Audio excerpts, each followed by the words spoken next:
Hey Starlings, my name is Kodo Senpai, and today I will be talking about DreamCon. Yeah, I went to DreamCon to compete in a contest because everybody named mom was doing this Hatsune Miku, so let's go ahead and get to it. Okay, so the first task was to get to Austin, Texas, but DreamCon was held in Austin, Texas. So we had to take 2 flights to get to Austin, Texas. I don't know how many times I'm going to say Austin, Texas, but whatever. So I put on some music, and then I looked out the window to be a little seance. And then I was low-key nervous because I think it was like a 6-hour ride for the full flight. I don't know for real, but I was getting tired. But looking out the window, it was so pretty. And of course, when we got there, babe was knocked out, but it's okay. And then we arrived at the first destination, and then we was at Austin, Texas. And then I saw like the little logo to the DreamCon. I got too excited. I was super happy. Here's my husband, luggage. I don't do that. And here's him in the Uber. And then here's the hotel. I was trying to slide into the doors because I'm a rebel, but I almost died. Like 3 times trying to do this. And then I finally got in. And then you gonna let me through. You gonna let me through. You gonna see this is exactly No, nigga, get up. Get up. Why did this happen to me? I swear I'm okay. Your mama.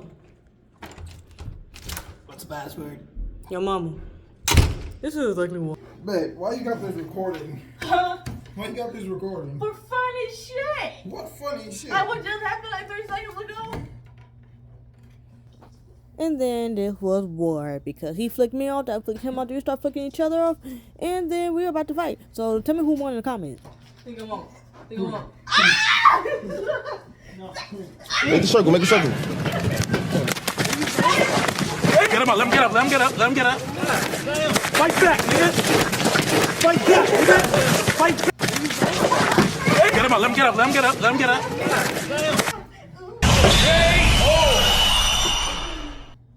Okay, first of all, I don't want to hear shit from nobody. But anyway, this is me unpacking Miku because she was a lot to unpack.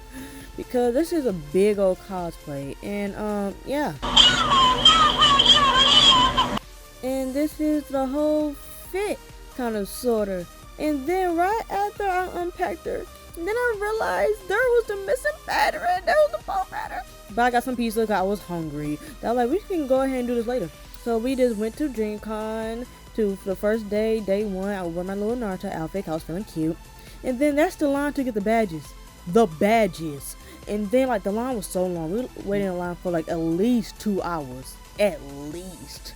But, okay, I'm glad we went kind of early because that line was getting longer and longer. Then we got our badges. The badges were so freaking cute. Even though there was a lot of issues with badges and the whole buying them and not getting platinum and go. You know, that's a whole conversation for a whole nother video. But I'm not finna go into that. And here's me working on Miku. Yeah, I did not finish her at all. I worked for 2 days straight on her because the ruffle wasn't done, the bow wasn't done. It was just a lot to handle. And I didn't have time for that. So I stood up like for like 2 nights. I didn't sleep. I slept for like at least 2 hours this whole convention. And then here's me shaking the hair for Miku weave because I was making her wig at the convention. Bad idea. Do not ever do this, y'all. Do not ever. I swear to God. But yeah, I was con crunching. And then me and Babe went to go see some sword fighting. Of course, he into that HEMA stuff. He did so good. I don't know what this dude was on, but he did so good to the point that he had an interview one of the creators that did a thing. Cause the dude was like, you're the first person that came up here and start beating ass. Like, how you do it? And then yeah, my husband did hemo for all the years. Cause he one of those little nerdy boys. I love nerdy boys. There's already SeaWorld. We saw him in person when they were doing like the gaming thing, and that's more. It was so crowded just to see RDC World. And yeah, I wasn't dealing with that. And then here's me laying in bed because I didn't have motivation to finish Miku. The costume was due tomorrow. And here's Babe trying to get me up. Yep. And then literally right here, I think it was like 2 o'clock in the morning. So I was finna sew the beaded strawberries on, but I just glued them on. And here's me, I finally finished the wig. And then it was time for practice. And then like the stage, oh my god, fucking god, yeah, the stage for the convention was so freaking pretty. Like, I'm too bougie to go to these other conventions now. Cause look at the stages. And then, yeah, my bow started falling apart in the back, so my husband literally had to sew the bow to my back. But other than that, no, cause this competition was wild. When I said I never saw so many black people compete in a cosplay contest, cause usually I'm like the only one, or there's like 1 or 2 other people. But I'm so glad like the black cosplayer came in and showed out, and we actually gave them a show. Like I actually felt like where I belonged and didn't feel weird about it. Like on a serious note, with this environment and how welcome I felt, this is the only reason why I'm coming back next year. Hero Senpai, do you appreciate idols? Yeah, yes, we do. We love idols. Also, do you like strawberries? Woo! After many months of hand beating over hundreds, maybe even thousands of beads and sequins to make this highly detailed Hatsune Miku cosplay, Hero Senpai is back and ready to make the cosplay world hers. Give it up for Hero Senpai! Okay, so I'm gonna talk through this performance. You can see the full performance in the link in my bio with my cosplay associates. Give me more cosplay. That was the person that was ruling the cosplay contest. She did so freaking good to make sure that everybody did what they had to do. Make sure we was on time. Make sure everything runs smoothly. And because of them too, I'll come back next year. But this cosplay, ooh, I had needles in my back, poking in my back on my sides. But I felt so freaking pretty in this cosplay. You don't understand. Like, white is not my color. But again, everybody in mind was doing this cosplay. And I wanted to be the first black people to do this cosplay. And I did. And I conquered. And I felt like I did everything I had to do to make sure that I gave Strawberry Miku justice. And I made this cosplay for me as a forgiveness note. Sorry for giving up on cosplay for real. Because last year I was hella distracted by stupid shit. And this cosplay was like, I'm sorry to myself for getting distracted. And now I'm finna just do what I gotta do to make sure the cosplay world is mine, like the MC said. Oh, here comes some mushy stuff. So literally, when I walked on stage, I literally started crying. Like when I said I was crying so hard, I was crying for many reasons. Okay, so technically I started this cosplay last December. I started with the strawberries because I knew those take the longest time. And then I took a mini hiatus because I wasn't feeling it for real. So literally the first day of July, I was like, I'm finna get her done for DreamCon. And then I had some shipping issue with the fabric. I am dyslexic, so the fabric was sent to the wrong location. I had to email the people to send the fabric to my location. Thank you, dyslexia. And then yeah, I did the beading, and then I literally had some help. My mom did the beading for the sleeves, and then I have my friend forging s'mores with 3D printed for the fork. Yeah, she did so freaking good. Like, thank you. And then my husband did all the sanding and adjustments for the fork, so we can take it apart, then put it back together on the plane and flight. Oh, and of course I gotta thank Sarah Spaceman, the cosplayer, for even making the patterns for this Strawberry Miku. And thank you for literally everybody that sent me encouraging messages through this time, because literally it was so worth it. Alright, so the next category is Best Journeyman. Now, this cosplayer came in, and I was immediately impressed just from afar. The scenes were all just super neat, well done, all of the extra beading and stuff. It was so clean, just looking up close, nitty gritty. Perfection. And then getting on stage and moving around as much as I did and not falling apart and it just staying really crisp and tight. And the costume was this hard to movement. I love it. So, the winner for Best Journeyman is Pearl Senpai Strawberry.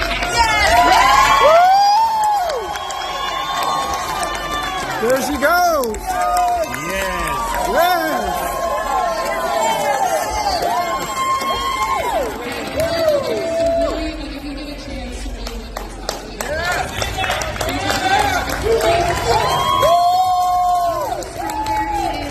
Individually embroidered and beading. Yes.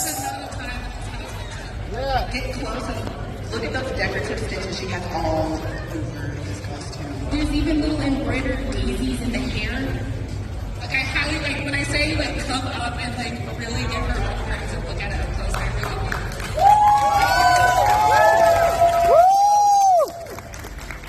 do. Like literally, I felt so honored because the judges was literally fangirling over my strawberry Miku. My husband said even in the judges room when they were judging, they was eager to get so close to my cosplay to look at the small details I had in my cosplay. And yeah, I had a lot of details in my cosplay.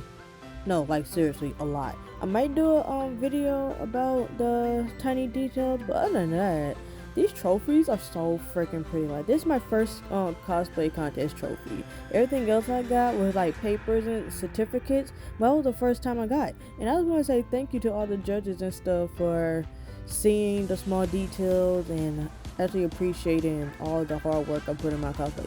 Don't get me wrong, everybody did amazing with their cosplays and hard work. So I hope next year when I come and compete again, everybody in the black community can come give that same energy we gave this year. Cause when I say we put on a show this year, we put on a show. And we did amazing. I'm proud of every single contestant that entered. I'm proud of the winners. I'm proud of everybody that's entered. Like, I did amazing. So thank you for showing me a good time. Okay, we are now on day 3. I'm with Nezuko. Okay, anyway, so me and my husband went as Nezuko and Zenitsu from Demon Slayer because we love them together and they're super cute. And then I gave the judges an extra strawberry that I already had.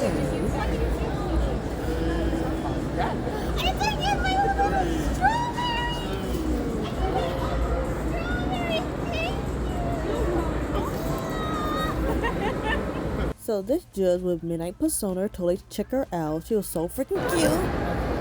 I see in every competition that some cosplayers give me like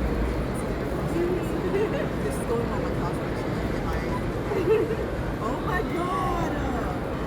And this judge was Ellie Cat cosplay. She was super cute and we took some selfies. Okay, so I did give Cutie Pie Tensei one, but my husband kind of missed the moment, and yeah, that's the only reason why I got her reaction, but she loved it as well. And now Nintendo. When I say I freaking love Nintendo, they had this big old exhibit thing at DreamCon, and then if you had like a Nintendo account, they gave you these free hats. So you already know I had a Nintendo account, so I got the free hat that was universal. And here's me being a crackhead. I don't know what the I'm getting get it. And people like cheering me on in the back. I forgot everybody was there because I was having so much fun. And yes, me and my husband did stay hydrated, stay eat really. And of course we had to do this cute video / picture in front of the DreamCon thing. That's the billboard. I don't know what that thing was, but it was so cute. And thank you to the person that gave us the thing. We just went to the sword thing and watched my husband sword fight for the last few hours while we was here. Because, oh yeah, and then they had this double dutch thing. Nobody can get in the double dutch for some reason. I think the people that were like doing the rope was doing it too slow or something, because nobody got it. And I waited like for at least 5 minutes. And then we were waiting for our plane at the convention. It was the last day. And then we headed to the airport. I got kind of sad because it's DreamCon and that post-con depression. And then we got some airport food. It was okay. I mean, I ate, but it was kind of dry. I got my chips though. He bought it. Back to legally stabbing people. Other than that, yeah, but like details to this cosplay, this is like the most detailed cosplay I ever did in my whole cosplay convention competition years in my life. And it turned out so freaking pretty. So thank you to Sarah Spaceman for making the pattern. Thank you for everybody that helped. Thank you to my starlings that encouraged me, saying you can do it, go. And I did it for us. Thank you to my husband for literally being there for me, and thank you to Fortune S'mores for 3D printing the thing. I have a lot of people to say thank you to, but literally just thank you to everybody that helped me doing this whole project. Now let's name the pros and cons about this convention and see if I will be coming back next year. It already said I will be coming back. Okay, so here we have the pros. The cosplay contest went smoothly, which it did. I had the best of time at this cosplay contest. Again, this is one of my favorite cosplay contests I ever entered in. I'm so excited to, I keep spoiling I'm gonna come back next year, but I'm so excited to compete next year just because the cosplay contest was so welcoming and everything about it is, I loved it. I love it. They had a good amount of black artists and no artists, Ellie. When I say I bought a sticker from every single black artist there, because y'all deserved it, and I will support every single black person in a convention that I can. I know how it is, I know. And then it had a linked hotel. Me and my husband got the hotel that like literally linked to the convention, which is smart. I like that. I already booked the hotel for next year. And then the hype was real. It was real. I love the energy that it was there. It was all there, and yeah, it was all there. It was all there. And the cons, low key, I don't even think this is even fair, low key, because we all know that DreamCon went from 6,000 people to 10 or 20,000 people within a year. So of course they wouldn't know how to handle that for real. Of course they got a bigger venue, but to have that big of a jump of people and low as volunteers they had, of course it would be super crowded at time. You know that video I showed earlier? Yeah. We saw that and we turned right back around to the hotel room. Like, I had things to do anyway. And then the badges. Oh my freaking god. When I said the badges went out for like at least 5 minutes. But it's okay. It's okay. I know it's a big con. But then this stupid... Okay, basically there was a Weekend Plus badge and then there was a regular general badge. If you get the Weekend Plus badge, you have a chance, again, a chance to get gold or platinum badges. If you didn't get gold or platinum badges because they was limited, then you just basically got screwed over because you spent an extra $20-$30 on some Weekend Plus badges. You don't get no special badge, you don't get none of the perks, you just wasted a full $20-$30 on a chance to get gold or platinum badges, which I think is kind of stupid. I hope they do differently next year because that was kind of BS in my opinion. And obviously if we get tickets this year, we will be going back next year. I had so much fun this year, and of course we want to go again. Like, it was just way too much fun just to pass up again next year. I mean, I don't see why not. But yeah, you like this video, make sure you hit the like and subscribe button to see more anime, cosplay, and contest related content, and I will see you in the next video. Bye!